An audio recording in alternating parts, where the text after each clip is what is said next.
Entertainment Soldier here, and I'm back talking about Doctor Who Season 2, Episode 7, and my thoughts on this two-parter episode. Now, I was expecting a lot more from this episode. Bit of action, a bit of good dialogue, maybe explaining to new Doctor Who fans who the fuck the Raynar character is, and maybe a little bit of tension and maybe feeling excited for the final part of the season. Now, did we get any of that? Fuck no. This episode was fucking dull. It was boring. People were barely being used. The Doctor was sidelined in this episode. And I don't know why. And you've got fucking Bella, who also was sidelined for no fucking reason. But another problem, the Raynar. She's only in this episode for, I think, 5 minutes. You are introducing a old character to a new audience, and we barely get any scenes with her. She is just nowhere until we're halfway through the fucking episode. We have seen this type of episode been done better. The Doctor comes in front of another Time Lord who is faced before. We've had this with the Master being reintroduced in Here Comes the Drums, where you had scenes of them showing why the Master is a dangerous threat to the Doctor, why he is a compelling bad guy, how he will do anything and everything to achieve his goals. That's what made him such a compelling fucking bad guy. Did they do any of that in this episode with the Raynar? Fuck no. The times you see her, she's just acting like a bitch most of the fucking time. And the other Raynar, because we've got two now, she just feels like a fucking servant who's not happy with being a fucking servant. I wonder how that's going to go. Oh, really do. Oh, will she betray her other self? Oh, because I can't see that coming from a mile a fucking way. Jesus Christ, the writing also is garbage. It is fucking garbage. I'm going to say it again. We have seen this type of episode done before. In Here Comes the Drums, when the Master takes over the British fucking government and then kills his fucking cabinet. And it shows you how fucking dangerous he is. And you see him have a conversation with the Doctor, which is a really compelling scene. Oh my God, why, Russell, can you not do the same thing here? I mean, why make the Doctor forget everything? Why are we even doing this with him?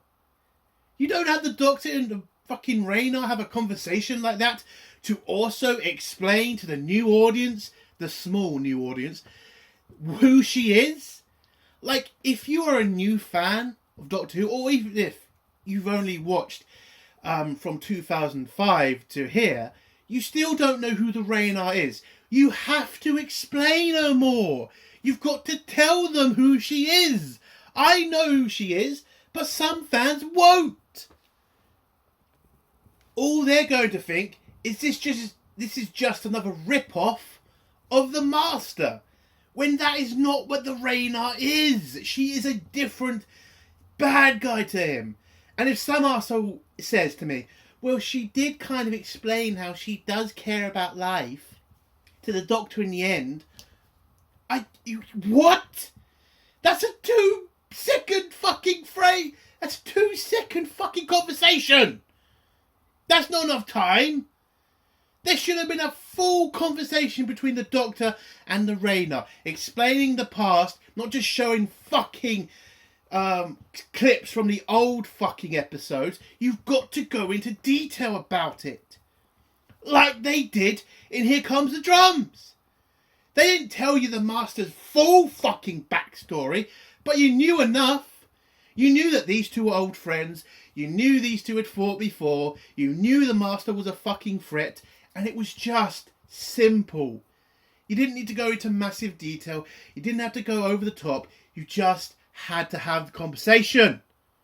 When the Doctor knows who he is, or she is, it fucking pisses me off.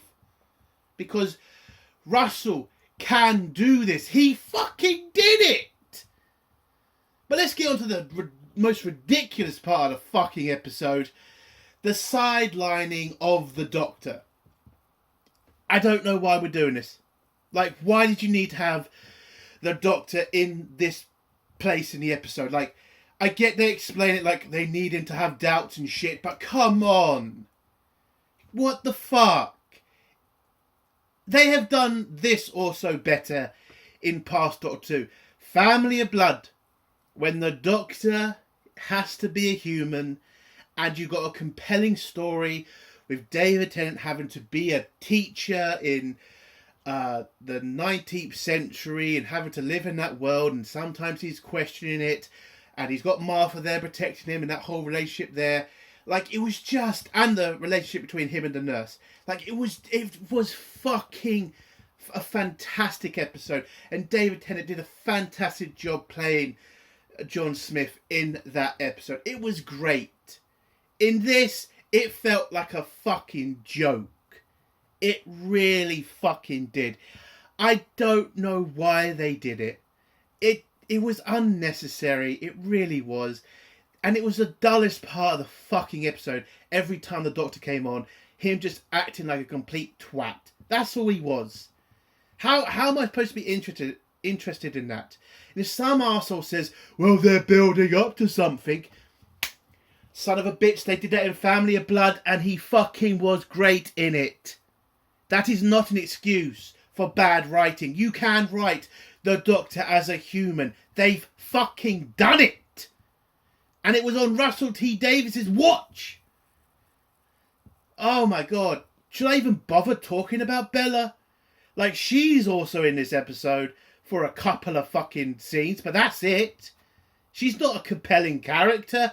Like, her role should have been what Ruby's role was. And that's what's fucking annoying. It's like, why is Ruby in this fucking series? Wasn't she kicked? Didn't she not want to be a part of it anymore? Like, why is she back? And having her in a story takes so many story opportunities away from Bella. It does. Because all Bella does in this fucking episode is being a housewife. That's it. That's all she does. Oh, we'll report the Doctor, but that's it. Ruby is the one who's actually trying to fight.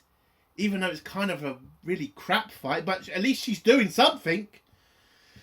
Oh my god, I got to talk about Earth and this ridiculous woke narrative. And it is woke because apparently society has just turned into like their Andrew Tate's Wonderland or something. That's what it fucking feels like. And by the way, I mean, it's really over the fucking top how ridiculous this episode is on like the culture of the world under Comrade. It's like all the men are going to work, all the women are staying home, being mothers, and apparently all the disabled people are just abandoned. Okay, do conservatives hate disabled people? I mean, I don't really remember that, but okay. But oh god, it was just really cringe how the world looked. I mean, it's just like a liberal's worst nightmare, apparently. That's what this world is. A liberal's worst nightmare and a really fucked up conservative's wet dream. That's what they're trying to play this planet as now. It's really ridiculous. And yeah, there was just, I have to mention one scene. This is going to be a spoiler, not major, but there's a scene where the Doctor tells a man he looks beautiful, And the Muslim guy just goes, how can you be how can you say a man is beautiful? Are you attracted? It's like, it was just like the really, but it was the fucking most over the top scene in the episode, and I just couldn't stop laughing. Like, really, really, a guy called you beautiful and you're going crazy over that? Like, calm the fuck down. I'm not saying men do that, but Jesus Christ, it's over the top. I mean, the guy is literally trying to tell you to go ask a girl out. He's trying to big you up to him. I mean, to do it. I mean, probably shouldn't use the word beautiful. Probably should say, hey, dude, you look great. You'll do fine. Like every man fucking does when you go out with your mates. You tell a guy, that girl over there, yeah, you look great, man. Get over there and fucking do your job. Like, what the fuck? Like, men do say that to each other. I'm not saying we use the word beautiful, but, you know, men telling other men they look attractive. Not saying attractive, but they look all right. To go up to a hot girl and say, have a go. Like, they do that. You don't just go to, what, you gay or something? It's like, what the fuck? It's like so over the fucking top. Men do act normal, writers of Doctor Who. Like, Jesus Christ. It's like, it was ridiculous. But it was just there to say, it's not good to be gay in this world, under Comrade. It's like, oh, what the fuck? But yeah, overall, this episode was fucking dull. That's the worst, that's actually the worst part of this episode. It was just dull. It wasn't interesting. I get some people can say, what about all the Easter eggs? I'd be okay if that's good for you to see a bunch of shit Easter eggs in Doctor Who. Like, good for you. I'm sure you're so happy with that shit. Like, fuck off. Oh, and we had a returning character mentioned. A major character which makes problems for Doctor Who lore because, well, they're going to have to do a lot of explaining about, you know, the Time Lords and all that. But, no, let's see what happens next week with that. Maybe he can explain where the Doctor's from, since the Doctor's no longer a Time Lord. Oh, the fucking child bullshit storyline. I fucking hate it. But maybe Russell will try to make it make sense. Who fucking knows? I doubt that will happen, but who knows? So yeah, the worst part of this episode is just how fucking dull it is. It's just, it feels like a waste of time watching it. There was never a really exciting moment. The dialogue is crap. It is woke as fuck. And yeah, disappointing. Now, before I get to the spoiler section, let's talk about one little thing, little rumours that are going round about certain people leaving the show. I have no idea if that is true, but I would say it is probably going to happen.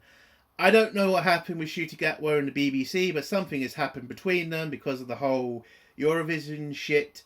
And Ncuti Gatwa is definitely trying to leave the show. That's definitely happening.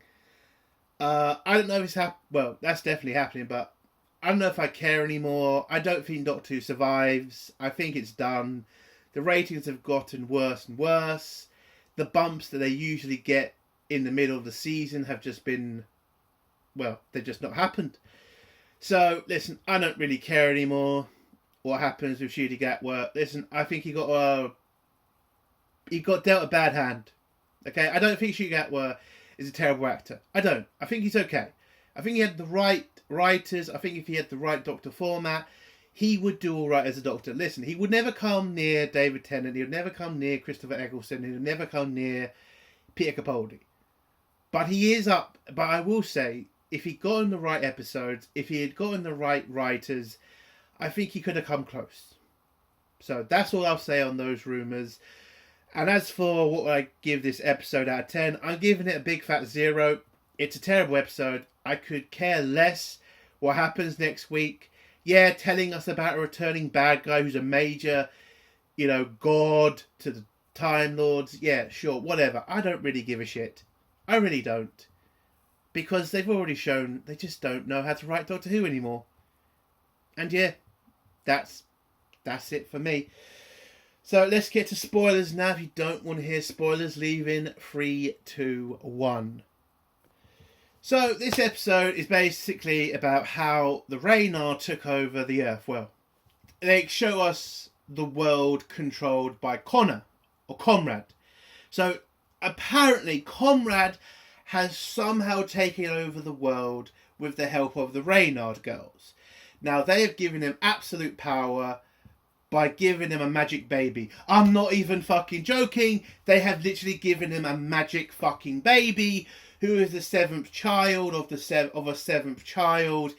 There was also a scene where the Reynard kidnaps this child from a family and turns a bunch of them into ducks. One of them into an owl and another one into flowers. She pretty much has massacred the entire family. And then goes back to Earth, gives the magic baby to Connor, a Comrade, and this somehow gives Comrade the power to take over the Earth and turn it into some right-wing hellhole.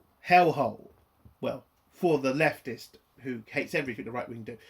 So, So this world is now right-wing. Every man goes to work. Every woman stays at home.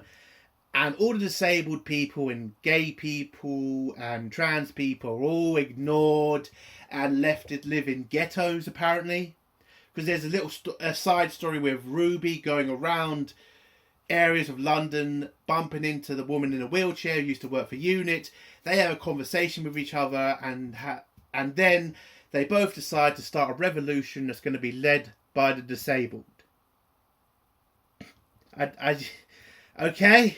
I mean, there's a scene where Ruby and two girls in wheelchairs have to kind of sneak over some... they're trying to sneak into the unit building, and it's pretty obvious how stupid it is to have two people in wheelchairs who can't exactly move that quick, and basically if they get to a fucking staircase, they're fucking finished.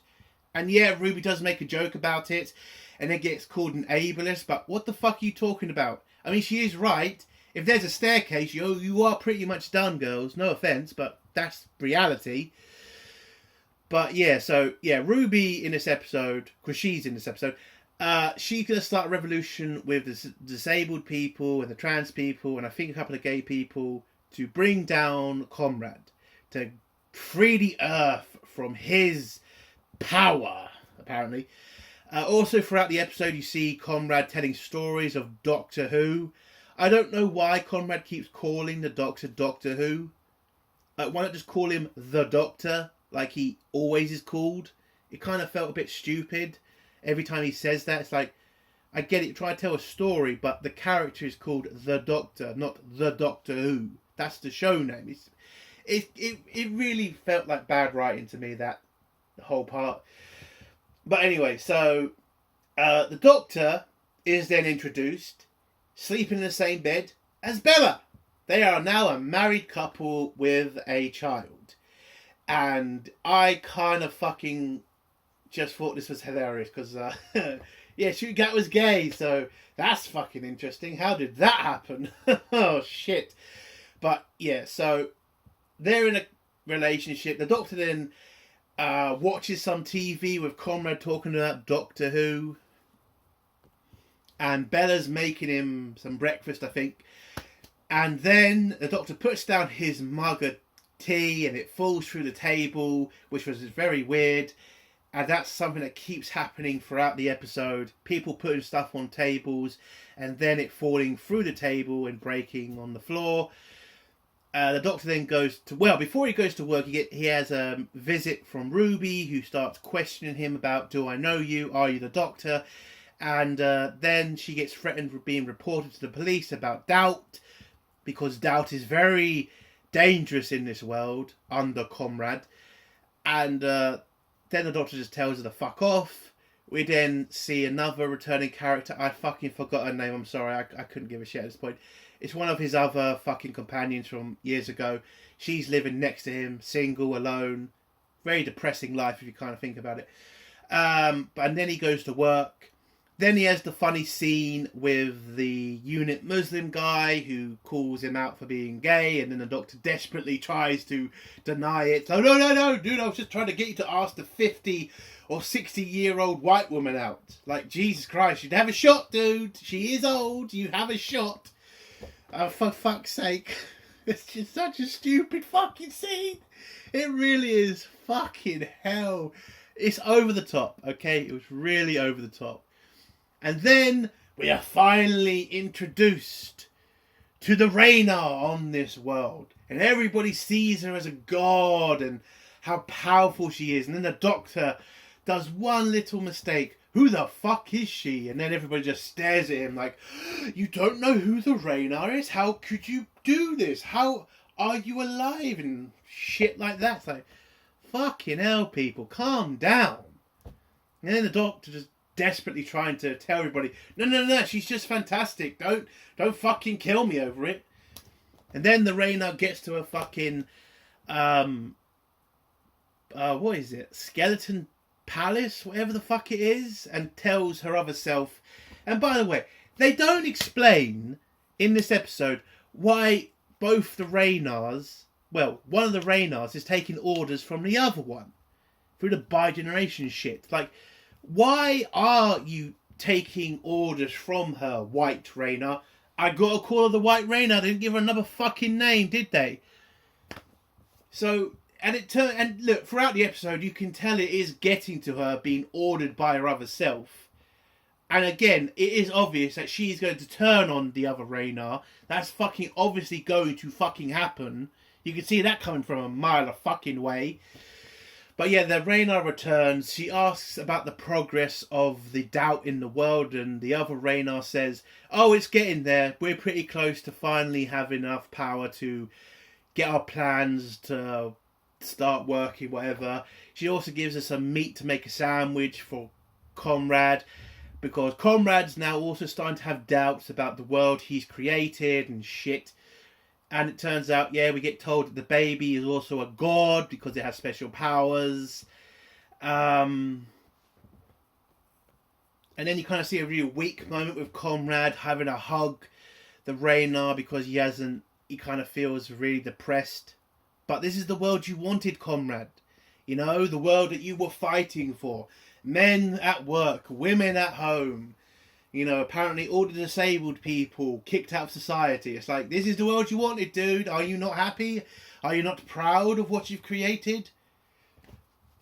But apparently he's not that proud. But he's having doubts, at least. We then go back to Ruby, who's trying to start her little disabled people rebel alliance shit.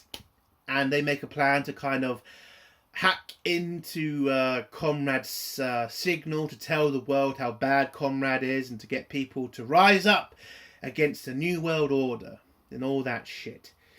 You then see the Doctor go home, and whilst he's watching TV, his boyfriend turns up on screen and tells the Doctor, basically, I love you and tables don't act like that, where the Doctor then starts basically testing out the theory about the table and everything coming, falling under it. Oh, there was a scene beforehand with Bella and her mother and her grandmother where they ask about the birth of the child, and Bella doesn't remember anything about it, and that kind of freaks her out, so she runs out of her house and screams for a bit and then returns home.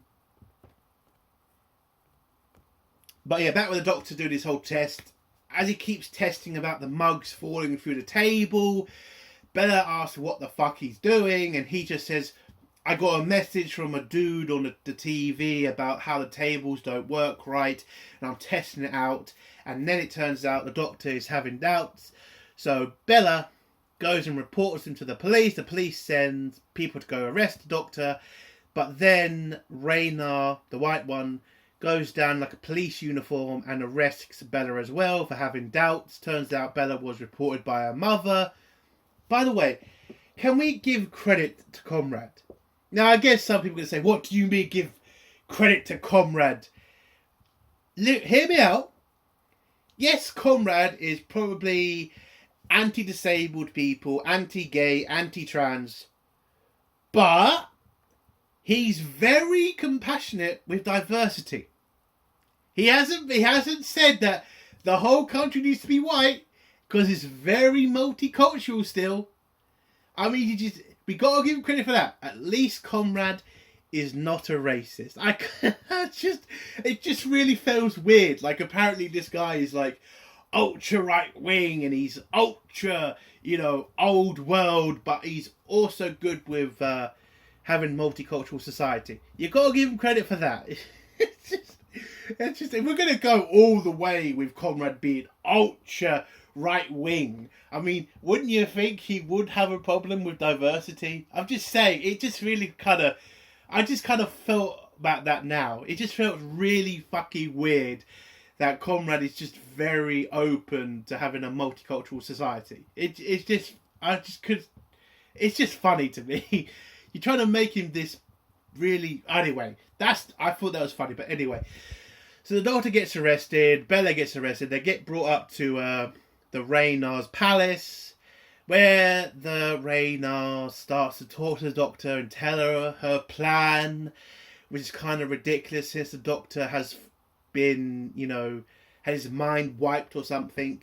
Again, haven't explained how that happened. Like, how the fuck did Raynar capture the Doctor, get him out of the TARDIS, capture both of them and put them in this fucked up world? I mean, come on. Like, you're not going to explain that? You don't even explain that in this episode? I get it, someone's going to say, they're going to explain it in the next episode. Why not now? Why not fucking now? Why do we have to have the Doctor in this fucked up position? Like, does it matter? Oh, well, it turns out it does matter, because apparently the Raynar just needed to have the Doctor in this universe because she needed him to have doubts, and because of what he did with the location device thing, I don't know what the fuck it's called. Apparently, because the Doctor was trying to triangulate a way to get back to Earth on this date, the 25th or whatever, because he was trying to do that, it sent enough power to that exact date for the Raynar to use the power of the magic baby to release a major enemy of the Doctor back into the universe. And who is this major character, I hear you say? Omega. So you've introduced the Raynar. Barely explained her. We barely know who she is. Again, you have to be a diehard Doctor Who fan to know who the Raynar is. So you don't explain her, but then you introduce Omega, which I really doubt you're going to be able to explain to the new people who he is in one fucking episode. Like, Omega is a major fucking bad guy, and he's a major role model in Time Lord society, to the point even the Doctor was a fucking worshipper of him. Like, he's a major fucking character to bring back, and you do it in this way. It's gonna be bad, isn't it? But yeah, that's what apparently the Raynar's plan is, to release Omega back into the universe by using the power of doubt on Earth to open a gateway for Omega to return. And that's what she tells the Doctor. The Doctor then remembers who he is, and then the Bella just blows up a part of her palace to throw the Doctor out, to kill him. I don't know why she just get one of her guards to shoot him, but okay.